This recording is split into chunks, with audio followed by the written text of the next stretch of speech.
School and college की सबसे अनोखी बात यह है कि वहां सब आपसे पढ़ने की उम्मीद करते हैं, लेकिन कोई ये नहीं बताता कि कैसे इफेक्टिवली पढ़ना है। बस मान लिया जाता है कि ये आप खुद ही फिगर आउट कर लोगे।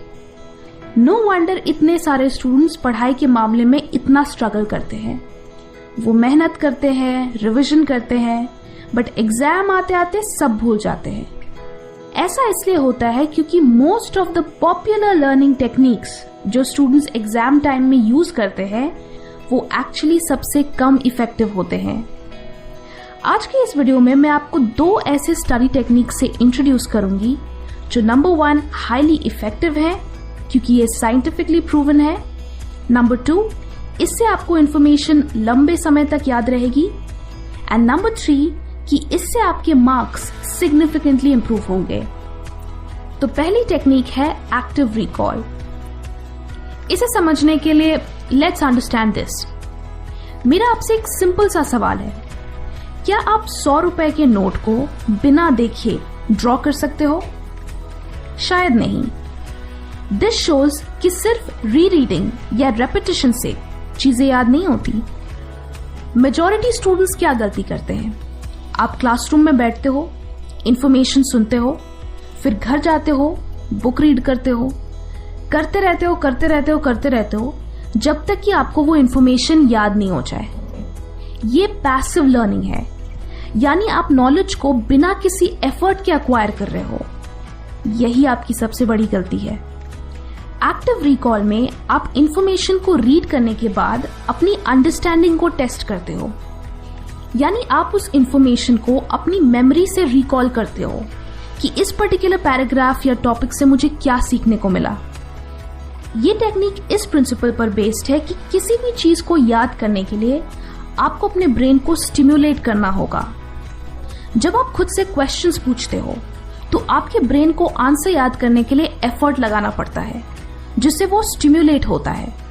अब जितना ज्यादा ब्रेन पावर उसे याद करने में लगाओगे, उतने ही अच्छे से वो इंफॉर्मेशन आपके ब्रेन में एनकोड होगी। जस्ट लाइक जब आप एक्सरसाइज करते हैं तो हैवी वेट्स लिफ्ट करने से ही आपके मसल्स बनते हैं।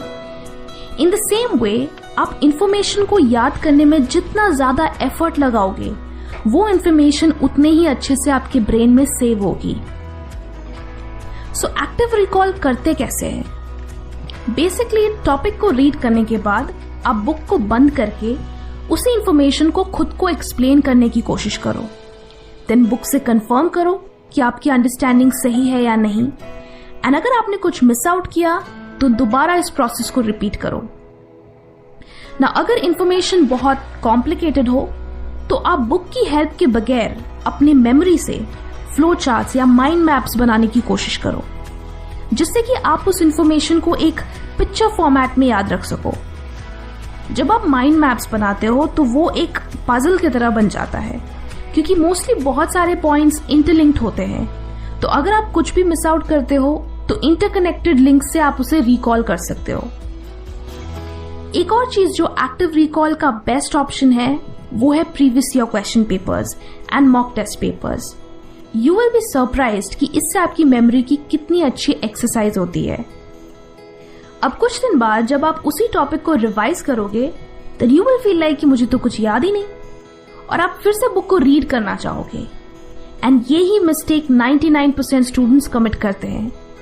सही तरीका ये है कि आप सिर्फ टॉपिक को देखकर उसे रिकॉल करो, खुद से क्वेश्चंस करो, एंड देन मटेरियल रेफर करो कि आपने एग्जैक्टली क्या मिस आउट किया।